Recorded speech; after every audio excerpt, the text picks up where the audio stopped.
Good afternoon. Just off to the post office to post some books, glute loops, t-shirts and water bottles for our prizes that we do. Our raffles. Accountability raffles, actually. All as you need to do is do the daily challenge. You get a raffle ticket or do a workout. You get a raffle ticket and then a prize gets sent to you. Done. Or our accountability books for the people just starting our 28-day kickstart. If you want more information on that, do send me a message. Anyway, today is about snacking on autopilot. So it comes up quite a lot in some of the one-to-ones we have at the start of our kickstart, where we put together your starting plan. So some things that people say are, I know I shouldn't be doing it. I know I'm not hungry, but I just snack, okay? I just snack. So why do I do it even though I know that I shouldn't do it? And it's a common thing that comes up, and I get it. I do loads of stuff where I think, why don't I just do that? And it dawned on me the other day when my daughter was chatting to me, and she's 3 years old, and she started talking a bit more than she has before. We have like proper conversations, which is quite cool. Anyway, she was talking about the itinerary for the day, and she was saying, so, and I was thinking in my head, where's she got that so from? And I was thinking, wow, I say so all the time on autopilot. And it got me thinking about snacking. So whether it's afternoon or nighttime eating. So what I want to do is just go through some practical tips for you now.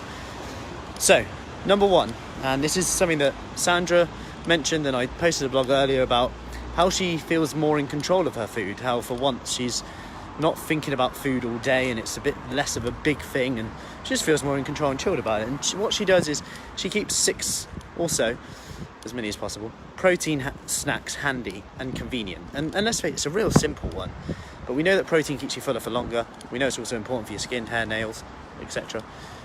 But if you can make healthier food and more filling food more convenient than snacky foods, you're going to 1, save time, and 2, save money, and 3, make it easier to make a better choice. Because the reason we often pick convenience food is because it's convenient. So number 2 is drink a glass of water before you eat. Just have a rule like that. All right, I'm going to drink a glass of water before I eat. And the funny thing is about that is, again, it's so simple, but because your attention's now on the water before you eat, you now just get out of that autopilot mode. The trigger is different. The trigger has changed. The trigger could be, I'm stressed, I'm about to go and snack. I'm bored, I'm about to go and snack. I'm tired, I'm about to go and snack. I need to have my glass of water first. And just by doing that, sometimes your brain just goes, do I actually need that? Do I actually want it? And again, it's just about creating a little bit of a stopgap, a little bit of a pattern interrupt into your day-to-day routine. Because remember, nothing's actually a choice. Nothing's on autopilot, sorry. It's always a choice. All we do is we just perceive the benefits of doing it as greater than the opposite. Otherwise we wouldn't do it. There's benefits of eating when we're not hungry. There's benefits. You get instant gratification from it. So do I. It tastes good. Biscuits taste good. It kind of takes our mind off something. Maybe we can procrastinate off doing something at work that we don't really want to do. So on to the next thing, and this is a bit of a weird one, and I only share stuff that works for people, and this is a weird one, but again, if you don't try it, it definitely won't work. And this is about repetitive nature of it. So repetition, keep consistent with it. And this is every time you walk under a door frame. Think how many door frames you walk under today.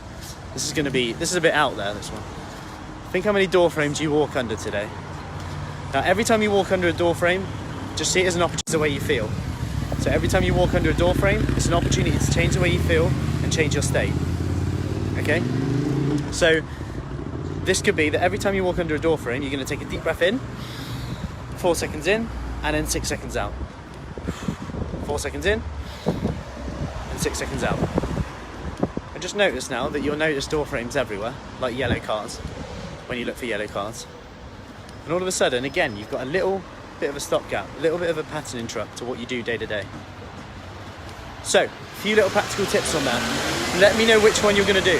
Is it make protein snacks handy? Is it pre-cut fruit and veg to make them more convenient?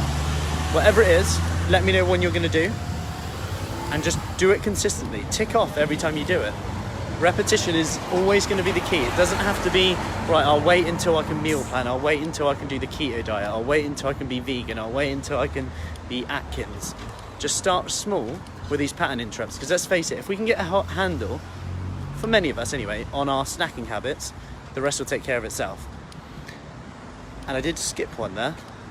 One was actually to have 3 meals a day. This sounds really obvious, but sometimes we graze. We graze because we feel like we're eating less, because you're just picking.